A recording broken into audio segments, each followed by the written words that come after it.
Sekitar 50 tahun yang lalu, ada fenomena langka yang terjadi setiap 175 tahun sekali saja. Dalam fenomena ini, keempat planet raksasa di tata surya kita berada dalam posisi yang sejajar. Dalam artian, mereka berada di satu sisi yang sama dan posisinya bisa dihubungkan lewat sebuah garis.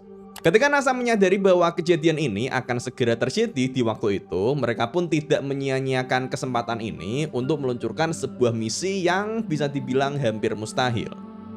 Inilah misi Voyager, sebuah misi antariksa yang diluncurkan pada tahun 1977 untuk melakukan pengamatan ilmiah terhadap beberapa planet besar di tata surya. Yang melalui misi ini, dalam sekali jalan, wahana Voyager berhasil mengambil foto dan mengumpulkan data ilmiah penting dari planet-planet luar seperti Jupiter, Saturnus, Uranus, dan Neptunus. Dan setelah menyelesaikan misi utamanya, wahana Voyager ini masih terus bergerak menjauhi matahari sampai sekarang, hingga akhirnya dia dikenal sebagai objek buatan manusia yang posisinya terjauh dari bumi. Bagaimana misi Voyager ini dilakukan?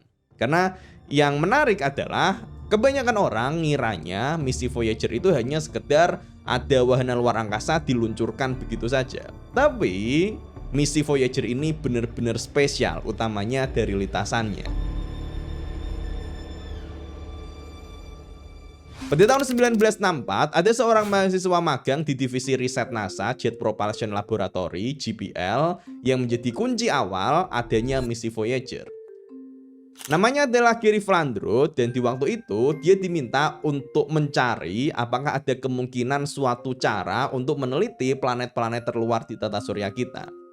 Untuk melakukan hal ini, Gary mencoba menghitung orbit posisi planet hingga 10-30 tahun ke depan. Dan hasilnya, pada tahun 1977 ternyata ada sebuah fenomena langka yang hanya terjadi 175 tahun sekali, di mana 4 planet besar di tata surya yaitu Jupiter, Saturnus, Uranus, dan Neptunus sedang berada dalam posisi yang hampir sejajar. Mereka berada di sisi yang sama.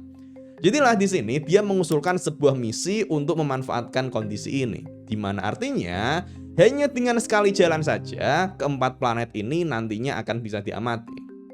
Tapi hampir semua orang mengatakan kalau misi ini terlalu sulit, hampir mustahil untuk dilakukan. Biayanya mungkin akan mahal, perhitungannya pun juga terlalu rumit. Karena kalau salah sedikit saja, artinya misi untuk mengamati 4 planet ini akan otomatis gagal. Selain itu, di waktu itu NASA fokusnya masih di planet-planet yang dekat matahari atau yang dekat bumi seperti planet Venus atau Mars, sehingga untuk misi penelitian planet jauh memang belum diprioritaskan. Tapi di sini Gary tidak menyerah karena dibilang perhitungannya sulit, dia pun langsung menyempurnakan perhitungannya, gimana teknis caranya, dan dari perhitungannya pun dia menemukan ada sebuah cara yang bisa dimanfaatkan.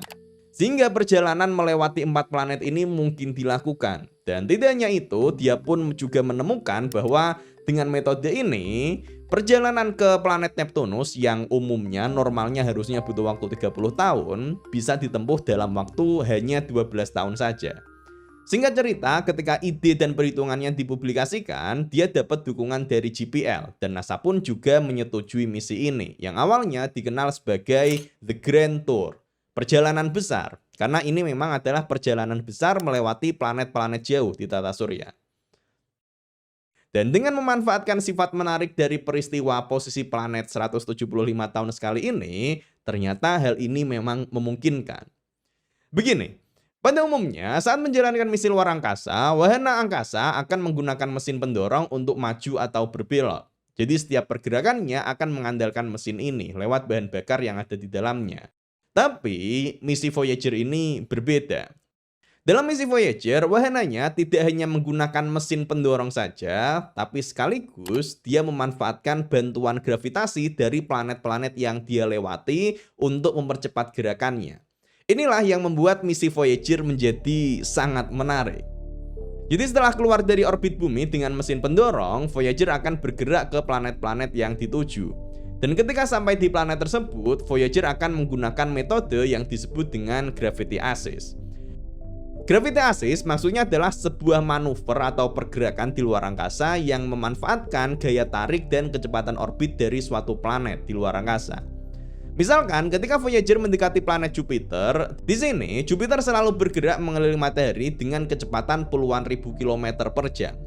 Nah, karena Jupiter punya gravitasi yang besar, saat wahana Voyager melintas di dekatnya, gravitasi tersebut akan menarik wahana dan membelokkan lintasannya, dengan diatur agar tetap wahananya tidak tertarik sampai jatuh ke permukaan. Jika pembelokan ini dirancang dengan tepat, maka Voyager di sini tidak hanya berubah arah saja, tapi juga bisa mencuri sebagian kecil energi gerak dari Jupiter. Akibatnya, setelah melengkung, kecepatan Voyager akan menjadi semakin cepat setelah dia melewati planet itu. Inilah gravity assist. Dan dalam perjalanan ini, Voyager melakukan 4 kali gravity assist pada masing-masing planet yang dia lewati, sehingga total waktu perjalanan yang dibutuhkan menjadi semakin cepat. Kalau masih belum kebayang, ini tuh ibaratnya gini. Bayangkan ada pelari A dan pelari B. Pelari A bergerak menuju ke pelari B yang sudah bergerak dengan lebih cepat. Lalu, saat sudah dekat, pelari B ini ngedorong pelari A sehingga kecepatan pelari A akan bertambah. Sementara pelari B akan berkurang kecepatannya karena dorongan tadi. Kurang lebihnya begitu, tapi karena perbandingan massa Jupiter dan wahana Voyager-nya ini sangat jauh perbedaannya, maka yang terjadi adalah wahana Voyager ini dia bergerak jadi jauh lebih cepat, sementara pengurangan kecepatan dari planet Jupiter ini tidak signifikan. Dari sinilah wahana Voyager bisa bergerak menuju ke planet-planet lainnya meskipun tanpa bantuan mesin pendorong yang terlalu besar. Lebih dari itu, Voyager juga bisa mencapainya dalam waktu yang relatif lebih cepat dibandingkan hanya dengan menggunakan mesin pendorong saja.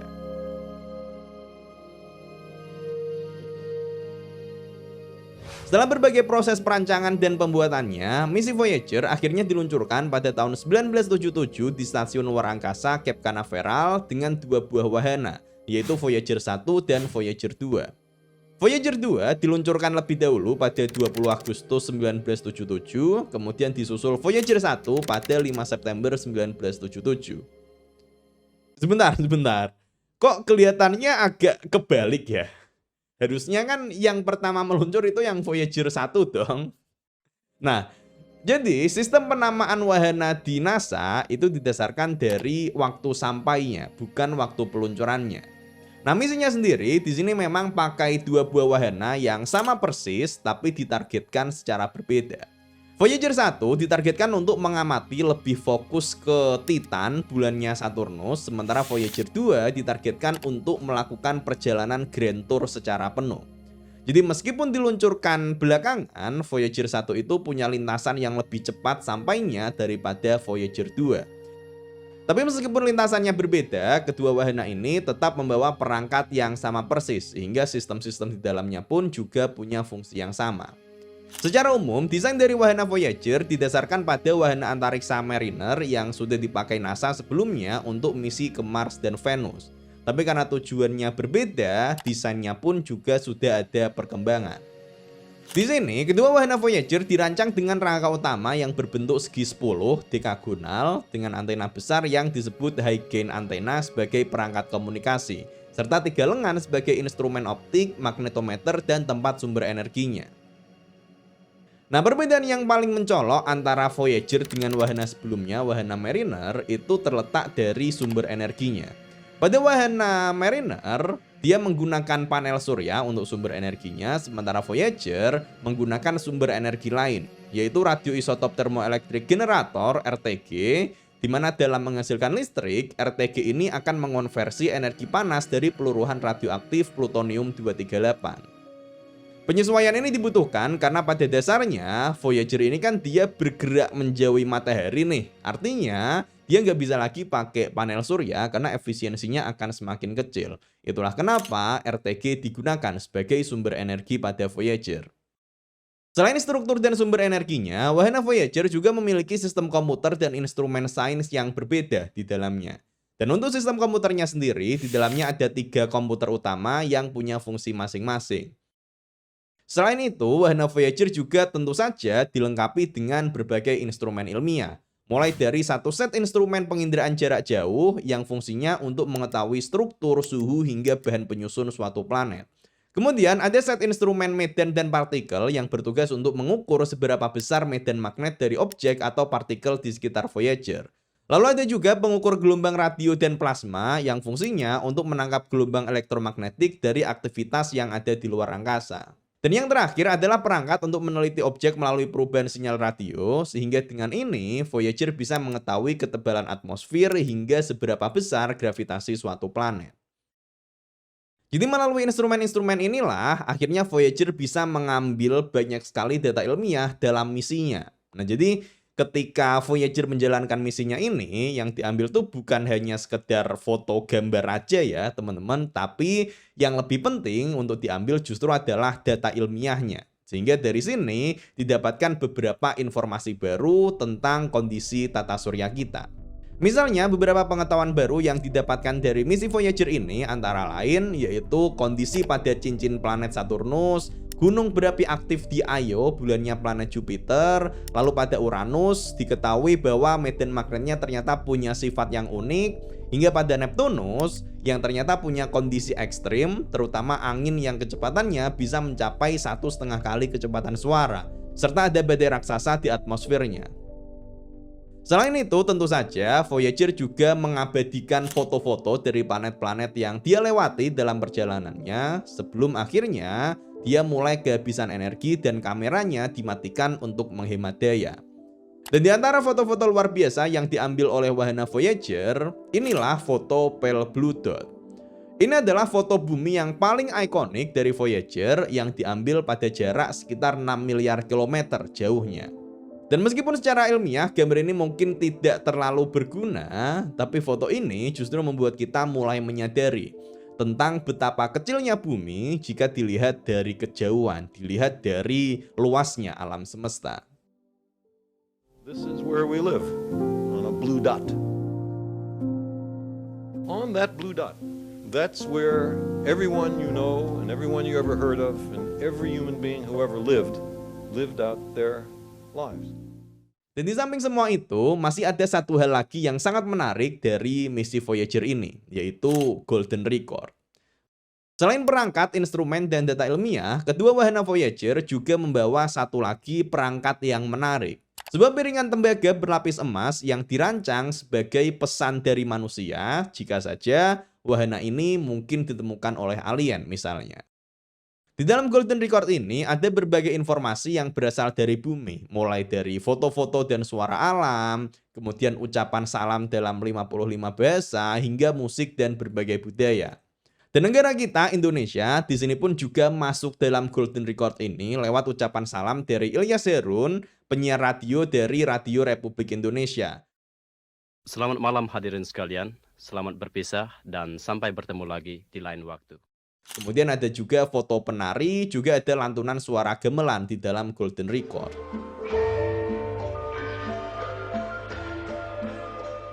Adapun bagian depan dari Golden Record, di sini pun ada gambar-gambarnya, teman-teman. Yang gambar ini sebenarnya jadi semacam instruksi untuk alien yang nemuin Golden Record-nya. Jadi ini adalah tutorial cara untuk membaca Golden Record-nya. Nah, nanti di video selanjutnya kita akan membahas bagaimana memecahkan kode di balik gambar-gambar ini. Kita sebenarnya nggak tahu apakah akan ada alien yang nemu Golden Record ini atau tidak, tapi Golden Record ini sudah menjadi sebuah simbol bahwa manusia sudah pernah mencoba memperkenalkan dirinya kepada alam semesta. Karena meskipun nantinya Voyager ini kehabisan energi, Voyager ini nantinya masih akan terus terbang melintasi alam semesta. Dan mungkin saja suatu hari nanti akan ada yang menemukan perangkat ini. Dan mereka pun mulai menyadari bahwa di bumi ada makhluk hidup yang tinggal di dalamnya.